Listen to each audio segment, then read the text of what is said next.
Okay. Yeah, over to Robert. Just to announce for the people joining us back on the stream, we're going to have the Lmod part first, and then some questions, and then we'll move on to the XALT. Over to you, Robert. Okay, well, thanks for letting me speak. I want to thank the organizer for dragging me into this yet again.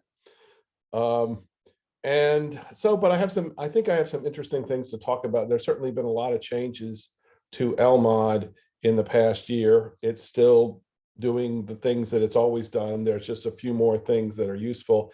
And I'm going to also mention a few things that I'd like to remind people that they may not know about to help them better manage their system. So I'm Robert McClay. I work at the University of Texas at Austin in the Texas Advanced Computing Center. And I'm coming to you at 11 o'clock from Austin.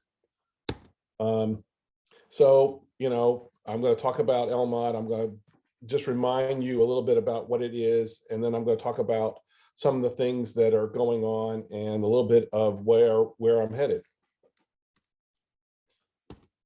So the current version actually is, I got bumped last night to Lmod 867. It reads both TCL and Lua module files. It's got this one name rule which says you can only load one GCC or one GROMACS at a time. It supports the software hierarchy, so you can have a base things followed by compilers, and only compiler dependent modules show up, and then load an MPI, and then you can get the MPI dependent modules, but it's not required. My feeling is that half the sites use software hierarchy and another half don't. It's got a spider cache, which makes module avail fast if you support it. There is support for properties, things like GPUs, mics, beta, new, whatever. There's also family support, so you can say, this is a compiler, or this is an MPI, or this is an HDF5, or whatever, and so it will make sure that you only get one compiler or one MPI stack. And certainly, there's a way around that for experts. One of the things that I've found very useful is the ability to track what modules are loaded, because we use that to figure out what modules we're going to keep and what we're going to remove. There's lots of other features. ML, which is a shortcut for the module program. There are collections, there are hooks. So hooks allow you to modify. There's a whole bunch of environment variables, but also hooks that you can actually change the running of Lmod.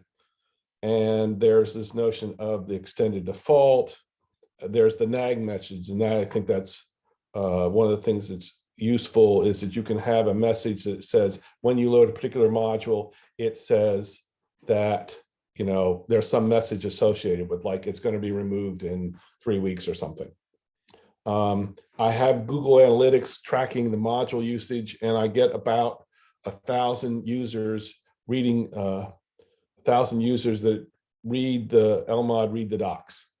So, and that's been consistent for as long as I've been analyzing this data. And I know that Lmod gets read pretty much all over the world. I don't think I have anybody in Tibet and nobody on Greenland. I'm upset about that, but there is somebody on Iceland.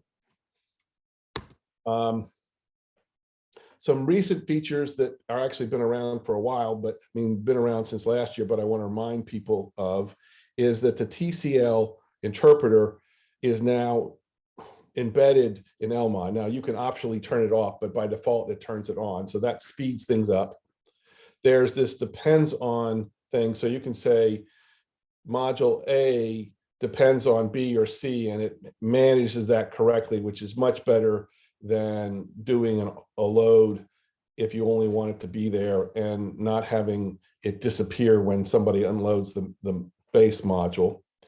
There is this feature, extensions, which allow you to say, hey, this module, like a Python, provides a NumPy, a SciPy, or whatever. And also there's this new tool as of last year, which allows you to walk through your module tree and make sure that they're syntactically correct. Depends on, it says that if X and Y depend on module A, that if you load X and unload X, A gets unloaded.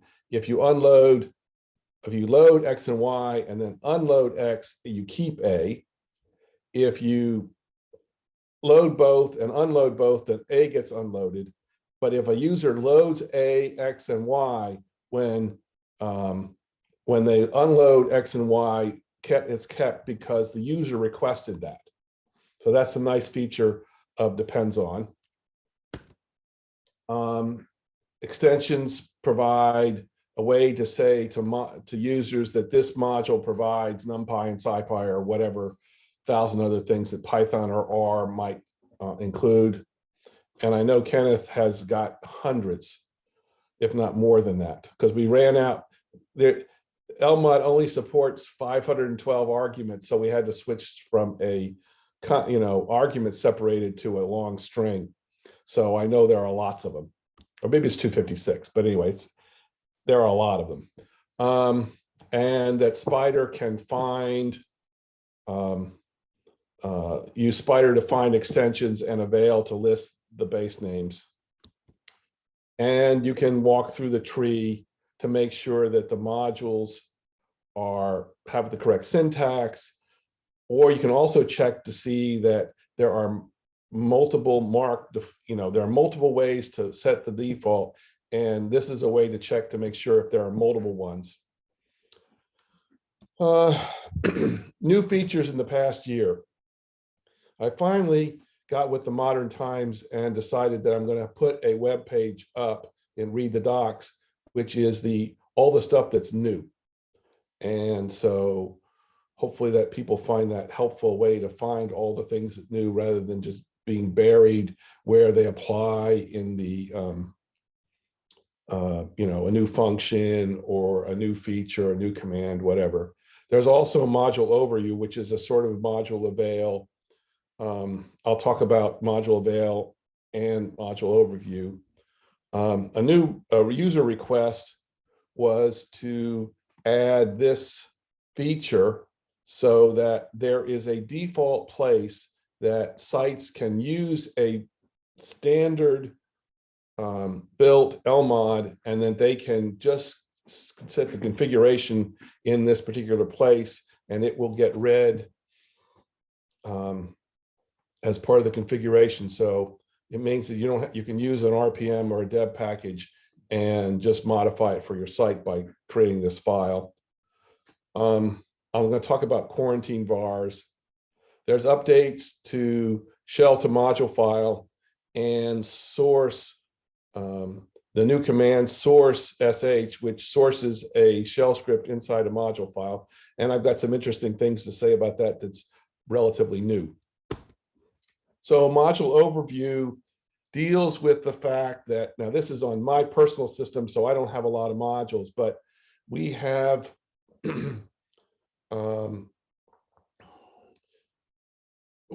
somebody who's taking all of the bio container modules, and they're like 8,000 of them, and there's like four or five different versions. So it was hard to figure out what was going on. So module overview provides a way to say, here's the base name, or what I call the short name. And there's one version, in my case, there's only one version of DDT, and there's two versions of the Intel compiler. But on a system where you have lots of versions, this number might be 10, 200, whatever. So it's a way to get a collapsed listing. And then you could use module avail to say, hey, I want to know all the Intel versions or all the versions of Bowtie or whatever. And I wanted to point out that this command is another way to get that. It just does a module avail, but it gives you if a site supports, it'll work, but it won't help you any. If you do module D minus avail, it lists a single module. It lists the default module for every one. So you'll get the same kind of list, but overview provides yet another way. You won't know how many. Here you say module avail will give you one Bowtie, but you won't know whether there are 10 or 50 or one. Okay.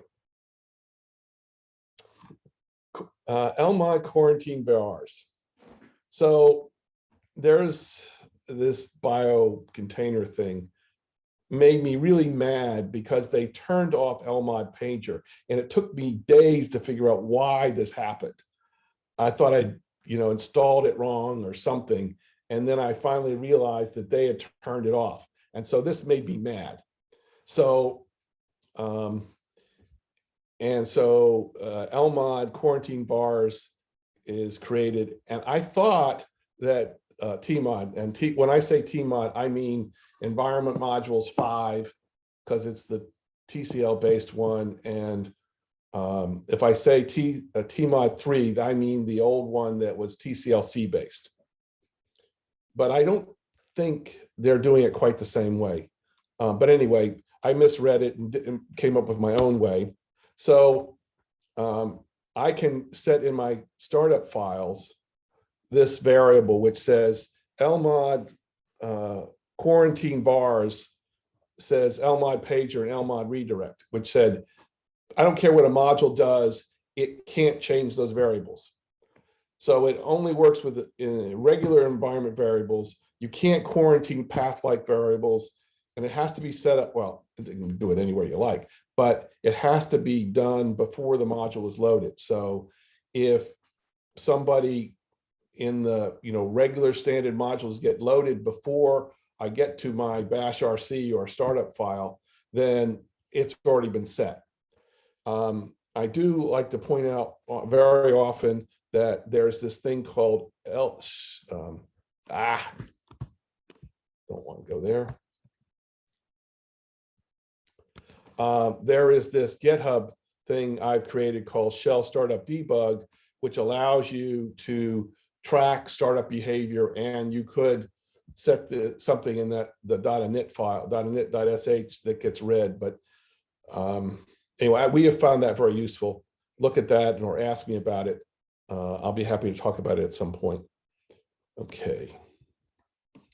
So as I said, etc. Lmod config.lua is a configuration file. This is read during startup early enough so that sites can do whole kinds of things,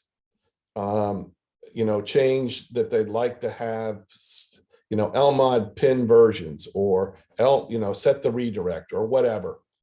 And this in a site, you can change the configuration from where that is, but if you use a standard build, it's going to have your configuration file needs to go there. And you can add functions, you can do all the things you could do with the site package file, but this has got a standard location, or you can point to where it is. So anyway, this is pretty useful for many sites.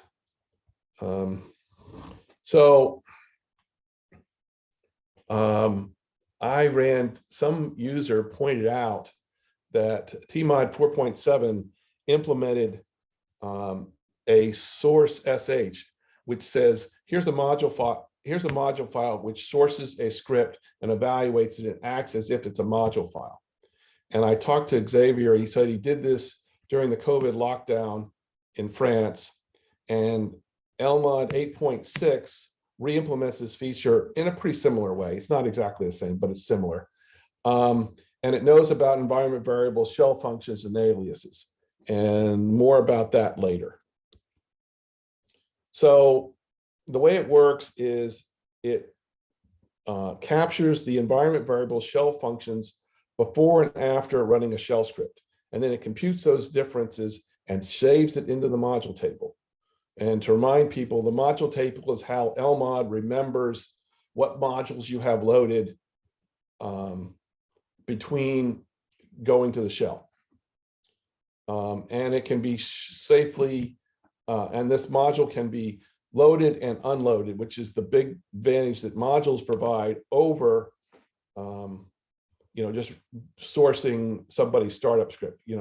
Like in the Intel compiler script, you can source it, but the only way to remove it is to unload that shell, means kill that shell and start over. And also there are some caveats. The path and arguments must not change between load and unload. And module refresh works, which is that, so shell functions and aliases do not get passed between shells. So if you set up Lmod correctly, a module refresh gets run when you create a new subshell, and this allows me to redefine those functions in the subshell. Essentially, shell to module file and source sh are using basically the same technology. So, except, if it's, in general, I think it's better to use shell to module file and convert it once rather than doing it every time it gets loaded. But shell to module file is not dynamic. So if it depends on variables like $home, then obviously shell to module file won't, if you do this as root, a user won't be able to modify some root location. And the user can't have loaded the script and the module file at the same time, because there would be no way there'd be no differences. So the effect of the sourcing the shell script again would have no effect. And this just shows you an abbreviated version of what the module file, what the decoded module file looks like. And it says that this shell wrapper is a module file, and it contains these two these two scripts, and this particular shell script just defines a variable, and this one defines a few variables and a shell function and stuff. And so that way, when the module gets unloaded, I can go to the module table and say, I can unset the second variable, and I can unset this variable. And when I do a module refresh, these functions can be redefined in the subshell. However, somebody tried to get the Spack startup scripts, or the setup scripts for Spack. Too many SPs in my life. And there's a problem, and it has nothing to do with the implementation. It has to do with bash. So my solution to this is everybody just stop using bash and switch to Z shell. It's so much better. However, I'm not going to be able to make that happen. So the problem is that this shell function, and this is very much abbreviated, but it shows the problem. The thing in red, what happens is that this function gets an argument, and it's trying to make sure this argument matches this regular expression. Well, the problem is that bash expands this into the current, into the files in the current directory. So if you have, supposed to have a directory that has A, B, and F in it, then that is going to be expanded, and it's going to change the syntax of this if statement. And I see no way to fix this. If you try and assign a variable, if you assign a variable like that, bash expands even with the single quotes. I don't understand that, because my understanding of shells is if I put things in quotes, it doesn't get expanded. But that's not the case with, I tried all three versions. I've tried a bash 3, a bash 4, and a bash 5, and they all expanded. And the problem is that the way all module systems work is they generate the module command Lmod or tmod generate a text, which then gets evaluated. And it's in this evaluation that this stuff gets expanded. So it's has nothing to do with converting a shell script into a module file. It has to do with this shell function cannot be implemented and run correctly. And I don't have a good fix for this. If somebody has a fix for this, I'd love to hear it. I am going to send this question to Stack Overflow, but I haven't had time to do it. But one of the things I'm thinking about is that lots of functions you know, in a startup script do not need to be in the module file, that they're part of the process of doing something, but they're not part of as required for a module file. So my plans are to, by default, ignore any function that starts with an underscore, but I haven't implemented that yet. And I've also tested this. On, you know, later Tmods, and it's got nothing to do with the way we've implemented it. It has to do with the way Bash does things. Okay. One of the things that I promised a year ago, and I've actually promised for a couple of years now, I finally got around to it, is that I have an Lmod monthly Zoom meeting. And I know that nobody wants to have more Zoom meetings, but this is the only way I can interact with the community. So I've got lots of slides, got talks on Lmod hooks, how to debug module files, all, you know, new features in 8.6, set targ, and how you can integrate with your build system. And the last one was on how module collections work. Next month, on the 8th, I'm going to talk about how to get the current module info into a user hook. So you want to do something based on the name or properties or whatever, you can do that. And I'm going to talk about how Lmod knows what the current module is. And then the next time I plan to talk about how the Lmod testing system works. And if you're interested, you can see the mailing list. I announce these things every month, and you can use the wiki page on the GitHub to for details. And the next meeting is February 8th at 3:30 UTC. But I want to point out that the time is fixed. It's 9:30 US Central, whatever that works out to be in terms of UTC. I would, Lmod can do module tracking, and I'd really like it to make it easier to, so that it's faster, because it's pretty slow right now, at least on our site. I'd like to change the database, but I've got to find a better way to do it. I've tried a few time series databases and I couldn't get them to work. So anyway, but I promised last year that would be a monthly discussion group, and now there is. So you can find the latest version at GitHub. A stable version, it can be found at SourceForge, and the documentation. The documentation can be found at Read the Docs, and I'll entertain questions for the next bit.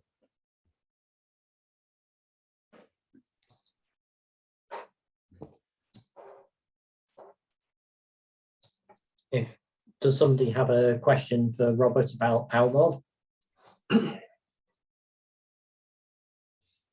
Or does anybody have a solution for Bash besides getting rid of it?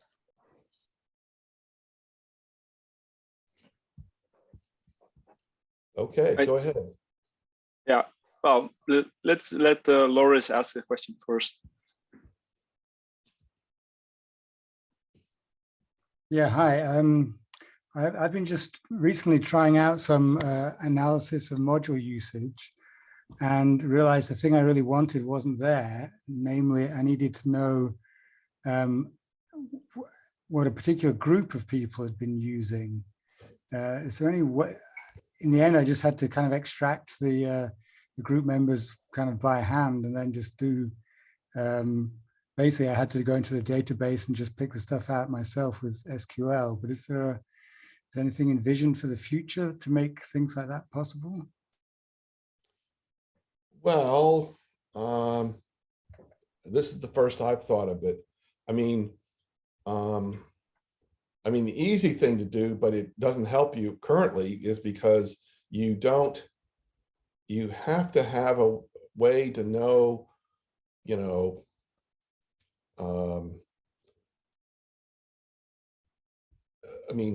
there'd be easy enough to record group, but all I really know is the username. Yeah, I mean, sure. and so, I mean, hell, there's, you know, I mean, it's dead easy to, you know, you get to control the message, but then you also have to make changes to the database. Yeah.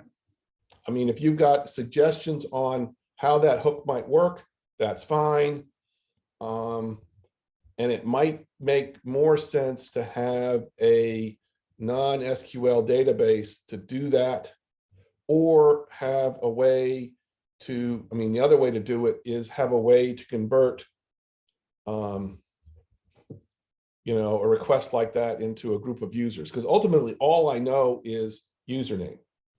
And the username may be part of a group, but the group would have to be extracted, you know, by talking to maybe your accounting software, or look at their group, you know, their GID.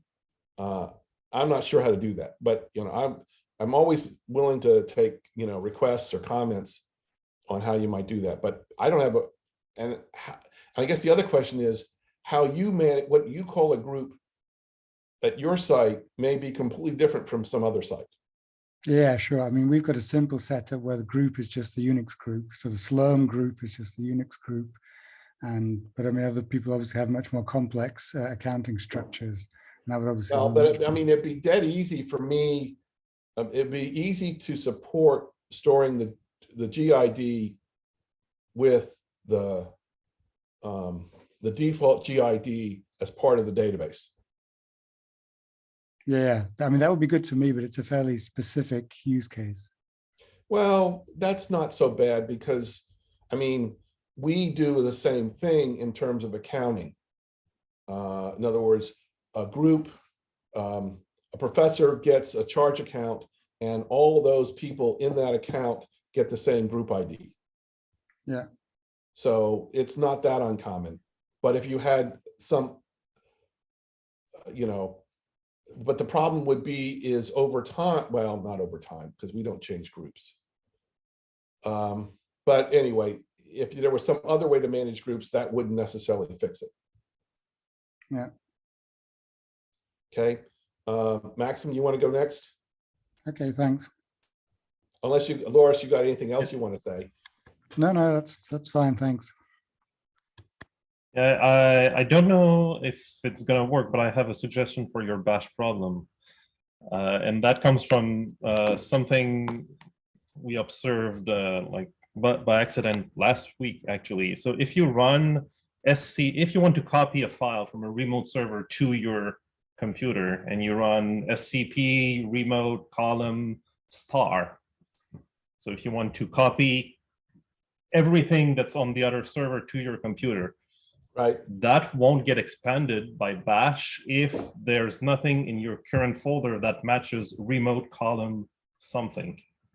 So if you run your conversion in a directory that does not contain anything, I think bash might not expand the regular expression. Yeah, but that's, yeah, okay, I think that's likely to be true, but I don't know how to, So in other words, I could create a directory, you know, make a tempter and run it from there. Yes, that might work. Not sure. That's an interesting thought. I'll play with that. I would expect that to work. Yeah. If bash cannot expand it, it will just leave it as is, and then you'll get the original thing. Yeah. Yeah, but that won't help in the eval. In other words, it would work for shell to module file, but it wouldn't work for source sh because, well, no, it actually could work there too. I'll think about that. It's just that I wouldn't be in the user's directory when I ran that. Right. Or wherever they're currently running the module command from. And that may also have strange behavior. Anyway, just a thought, might work. No, that's an interesting thought. I hadn't thought about doing that. So that's an interesting idea. Yeah. Okay. Does anybody else have a question? I had one, but we can save it until after the XALT because it applies to both, I think. Okay. All right. Well, I think it's, well, I've got maybe one more minute. So go ahead and ask your question. All right. You mentioned you've been doing these, what is it, bi-weekly meetings or no, monthly meetings? Monthly meetings. Monthly meetings. So that started pretty recently, but was there some trigger for that? Where you wanted to engage more with the community, or you felt there was a need, or? Well, yeah. So thanks for the loaded question, Kenneth. So he knows the answer to this. I am a couple years away from retirement. I'm looking for people to, pick up the slack for both of these things, because eventually I'm going to stop working on them. And so I'm trying to teach people more about the internals of this thing so I can pass it on to probably a group of people who are interested in continuing the work. Yeah, I did sort of know the answer. I'm sorry. That's okay. But all right. but I think it's a good strategy overall, to try and get some people interested, and I mean it's just not the meetings and the Zoom meetings, and there's all these notes and slides that you're making are really helping a lot, I think, to get more insight into certain aspects of the tool. Right. And I seriously doubt that one person is going to want to pick this up. So I'm going to probably need a team that wants to do this, because I've been doing this. I've been doing Lmod since 2008. So I know it better than anybody. And Maxim, the question you sent me is, I don't think there's any help at all. And we'll talk about it later, but yeah. Maybe in the breakout room we can talk about it, because I'm not sure a way to do your question. Okay, so I think I'm going to stop here and go to XALT, if that's okay. Makes sense.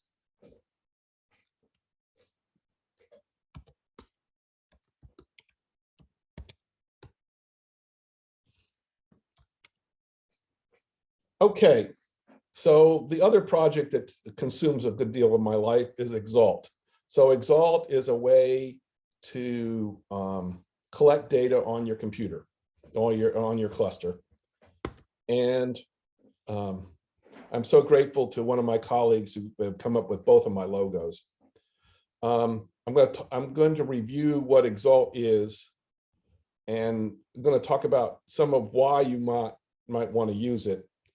And then I'm going to try and explain how it works without boring you with the details, and talk about containers. So the current version is 2.10.34, and I think it's pretty stable. So probably next month I'm going to make the latest version be XALT 3, just because it's pretty stable now. There's no there's no major change like there was between XALT 1 and XALT 2. But what XALT does is it tracks what programs and libraries your programs are using. You can optionally support what imports there are, includes whatever in R, MATLAB, and Python. What we at TACC are interested in is what are the top programs by core hours, by counts, by users. We want to know whether users or system executables are being run.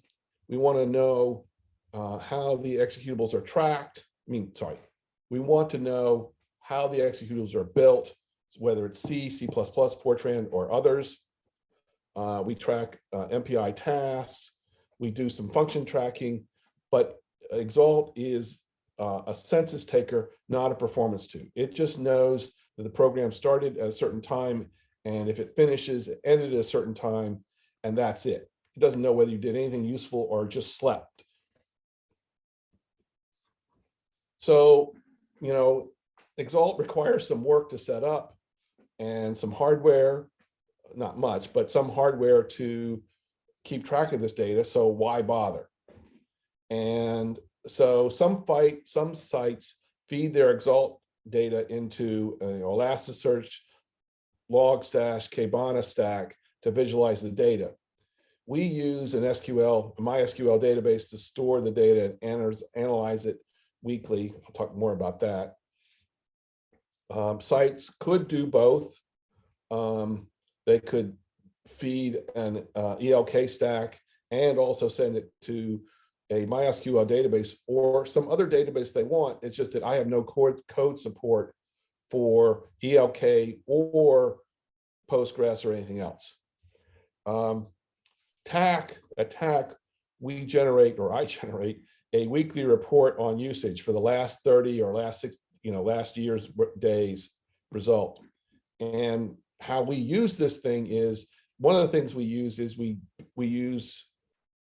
design our benchmark programs based on actual usage and not on guesses. We know that, NAMD or VASP are used so much, and Amber is used in some chemistry code, et cetera. And also, I have questions that come up all the time that say, how many people in the past month or 6 months have used GROMACS or Amber or some other program or some other library? So I provided this tool called XALT usage report, which I talked about at the last monthly meeting. And some of the things we report are overall job counts, and we keep track of system usage versus user usage. And I'm defining system is something that comes from a system module file. In other words, in the directory that came from, opt app something or other, which is a system directory for us. I currently report the top executables by core hours, by number of runs, based on the number of runs, number of users in the category of all or MPI only or non-MPI only. And also I record what are the modules, the usage, the executable usage of those modules. So I know it based on modules, not on terms of libraries. I also can track how many programs were built with different compilers, or I can track how many based on an executable. I know that Wharf is built with Fortran. I know how many core hours it took, so I can report on how many core hours we're using Fortran-based programs, C programs, C++, and others. So then also I can track libraries from modules, their usage. And as Kenneth asked, and the last thing is, I'm interested in getting other people to help work on XALT as well as Lmod. And so I've been doing these monthly Zoom meetings. And so here are the previous topics. So controlling which executables get tracked, either by the filtering or sampling, using Lmod to build a reverse map so you can map directories to modules. That's not required, but I think about our system in terms of, this is a GROMACS application, or this is an Amber application, or it's a Bowtie application, and not, it's in this directory or that directory, because those directories might move over time. And then talked about, the later meeting, I talked about how XALT, using the environment variable XALT tracing, can debug what's going on with XALT, and then how to set up testing to make sure XALT is working at your site. And then essentially talking about this past, sorry, wrong thing, the usage report and how you might use it at your site. Next topic is going to be on tracking packages and how that might be useful. The next meeting will be February 17th. Again, the time which is set is US time, and the UTC is backed from there. So it will flip, what is it? Sometime in, I forget when we changed, sometime in March, when we'll make the change. It'll be back to 15, UTC 15, but the US time will remain the same. So those are the reasons why you might want to use XALT. And so here's how XALT works. And it's an interesting thing about the way XALT hooks into people's programs. And so, so here are the design goals. The design goals are to be extremely lightweight because it's hooked into everything. I want to know how, again, what libraries or applications are being used. You can turn on function tracking to get, and that's cheap because it's done at link time, not at runtime. So it knows that these, BLAS calls were in your code, but not necessarily whether you even use them. And then you can write data to a database for analysis of one kind or another. So XALT has to somehow hook into users' code. And so there are two tricks to track linking and execution. And then those things generate JSON records, which are somehow transported into the database. And then you have to analyze the data, get something useful out of it. So the way that XALT works is that you load the XALT module and it creates an LD wrapper, which is doing the work that XALT needs. And then, so for example, it generates key value pairs that are written to a JSON file or record. And then it also captures the trace mount output, so it knows what things were linked in. And then it optionally adds code that executes before main or after main for static builds, although that's got some interesting problems with it. And then LD wrapper is helpful, but not required for XALT to work. So in other words, XALT will work with programs that were built either before XALT was installed or were like commercial codes, and you don't have access to the build. XALT can still hook into those things as long as they're dynamic. So ELF is the binary format that all modern Linuxes use. Macs use a different format.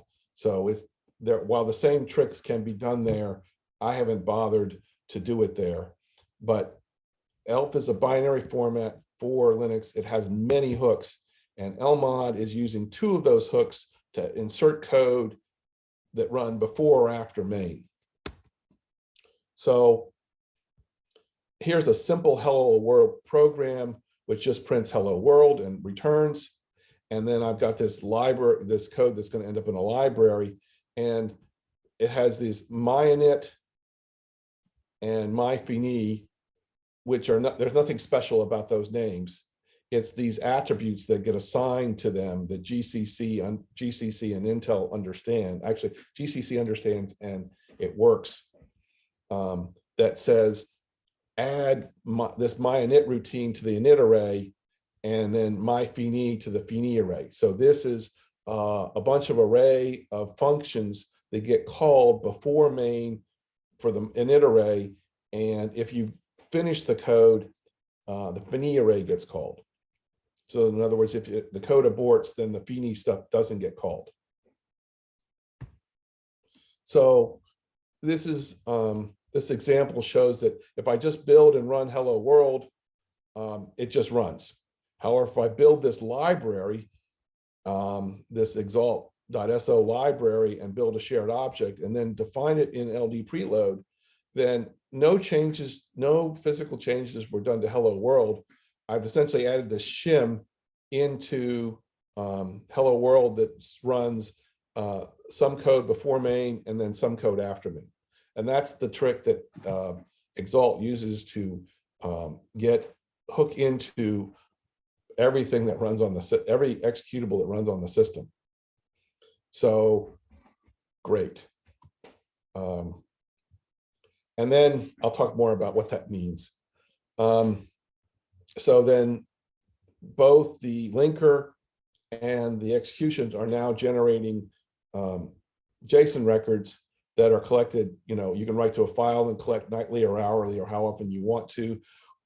We typically use syslog, which means that it gets a message gets written to syslog, and then through the magic of our syslog, it ends up being written to the syslog record on a VM, which allows me to insert it in the database. And one site at least uses curl to send it directly to an ELK stack.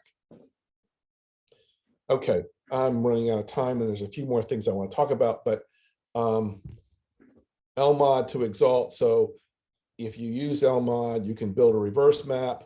If you don't use Lmod at your site, you can still use Lmod to build this reverse map. So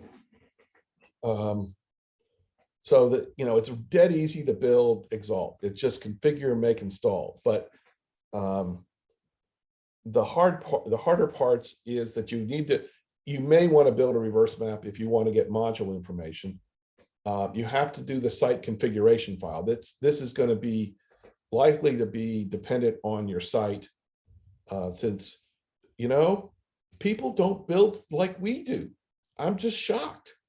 So you have to configure it for your site. And then you have to set up a transport for the JSON records, either getting them written through syslog or writing to a file or using curl. And then you have to set up a virtual machine to hold your database, or you can, you know, you can take the JSON records and write to your own database. That's much harder still. And so I'm not going to belabor this point, but each site needs to choose a bunch of things to configure it. And so they need to say, you know, where do you want to record, compute nodes, what executables do you want to ignore? Do you want to track Python? How do you want to do sampling? The nice thing is that this config file is a Python file, and it gets built. XALT takes that Python file and generates code so that it knows, or it makes decisions really quickly. It's using Alex or Flex to do the pattern recognition so that it's really fast. It's not running Python on your code, which was what XALT 1 did. And that was tough to be right all the time. And also it slowed things down. So if you want to make changes in your config file, you need to rebuild XALT, because in order to make it fast, it gets compiled in, which means that making changes is, you'll need to reinstall XALT. It's got filtering. There's a config file which says, here is the, you know, for us, our host names for our non-Cray machines are C 3 numbers dash C 3 numbers, and then when we're on a Cray, which we fortunately no longer have, it's NID and 5 numbers. You can specify what our package is. I'll come to the next meeting if you want to learn more about that. The next monthly meeting, which ones I want to keep, which ones I want to ignore, which environment variables I want to keep or ignore. Sampling. Turns out that supercomputers generate a lot of executables. They're really good at that. And so, and we had a 132 node system completely overload my database with just one, you know, somebody was running 1 million applications in 2 hours, and it took me 4.5 days to lead it in. So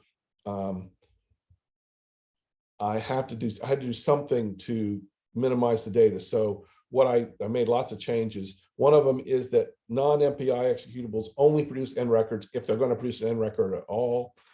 And then small MPI executables sample, and large ones generate a start record and an end record. So TACC has rules. You know, any scalar application is run from 0 to 30 minutes. It's got a 1 in 10,000 chance of being recorded. Anything between 30 minutes and 2 hours, a 1% chance of being recorded, and anything more than 120 minutes, it's got a 100% chance of being, you know, it's got a record for both. No, it's got an N record, but it will be guaranteed to be recorded. and you can, but now I can sample things like Perl, awk, and sed without being overwhelmed by how much data gets generated. So to my horror, I discovered that some users were using many short MPI programs to train their deep learning machine. So I had the same problem with MPI. So I had to do sampling records for this. So my rules are, and this is all site configurable, 100, if the MPI number of MPI tasks is less than 128, it's also sampled. And any task counts 128 or bigger are always produce a start record and end record. And the reason why I do that is because I wanted to capture long running MPI jobs that never end. They just run until they run out of time, and they don't have a, they don't run for, 1,000 iterations or whatever.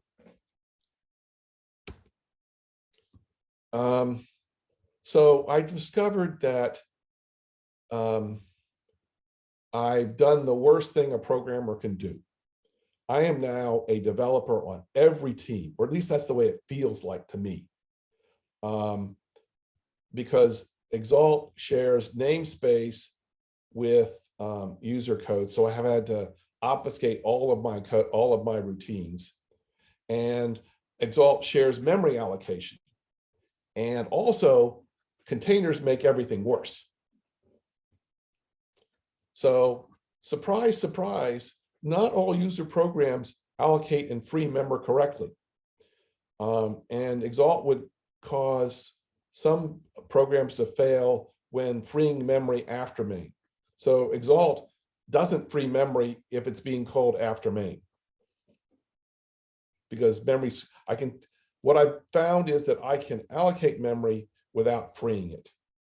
And it's going to disappear because nothing's going to run after me in the fini part. Containers are anyway. I won't bore you with my opinions on containers, but they're not my friend. So XALT requires UUID to be part of the process. And so libuid has to be on the host, but many containers don't have that. And so XALT has done some fancy DLOpen, DLSim to dynamically link in the system libuid, so that this led to one of my other problems, that there's a system call random as part of libuid, and a Fortran program that got rid of the double, the underscore rule and all this other stuff, ended up having the same name in their Fortran programming, and it would end up breaking because it tried to call the C version of random. So C programmers don't make that mistake, but Fortran programs do.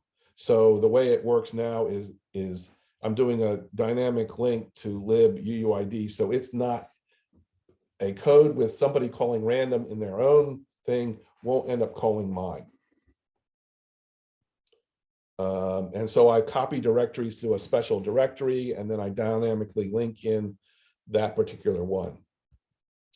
And then tracking packages, help from Ricardo Murray that Kenneth hooked me up with, allows me to hook into tracking Python packages. And you can also filter based on things you don't want to track. So another thing that XALT has is the XALT extract record. And we found this actually to be pretty useful. It can, if you build a program with XALT, then there's a key value pairs that are stored in the executable. And so it tells you where it was built and what module files were loaded, what OS it was, what machine it was, what the build user was, what the build compiler was, and what machine it was built on, and what version of XALT it was there. And so this has been incredibly useful. We had somebody trying to run an executable and ran XALT record on it, and we discovered that the executable was built at another site. We had different, it was a Cray and had completely different hardware than our, what well, it was still x86, but it was different enough and different libraries that it wouldn't work. So we found that to be useful. And then, container tracking as well. And finally, here's just an example that you can do tracing and find out exactly, if things are dying for some reason, you can find out what XALT is doing. Okay. So in the past year, there have been a couple changes to XALT. So one of the interesting things is that UUID stands for Universally Unique Identifier. And the problem is that on certain versions, the UUID is not fast enough. And so you can get duplicate UUIDs and for different executables. Now, some might say, well, that's a bad thing for XALT, but I can't track everything anyway. So missing a few I don't consider to be a problem.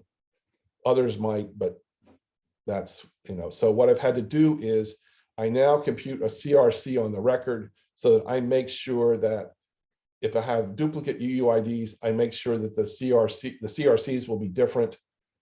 And so I can tell the difference between them and only load up a consistent set rather than getting confused. This is mainly an issue for people using syslog.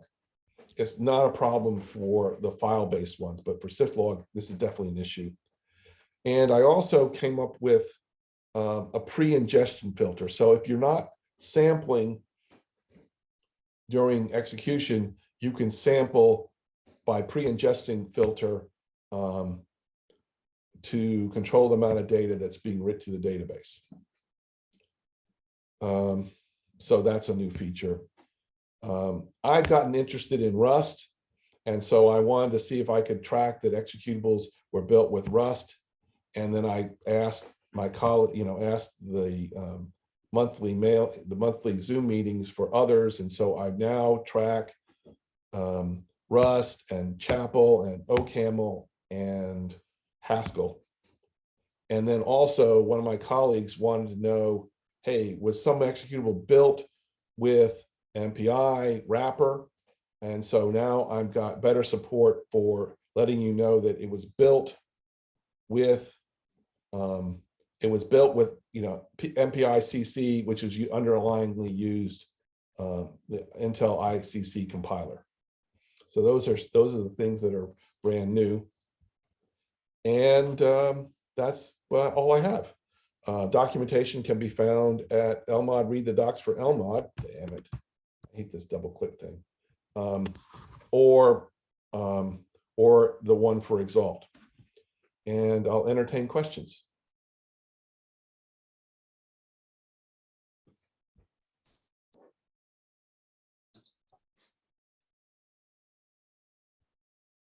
I'm sorry.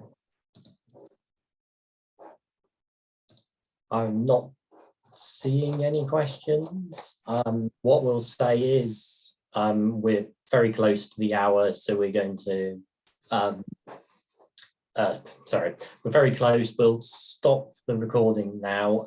We have a breakout room available, so if people do want to talk to Robert and ask him some more questions, we can move you over into the break, or you can move yourself over into the breakout room. And the next talk will start in a couple of minutes.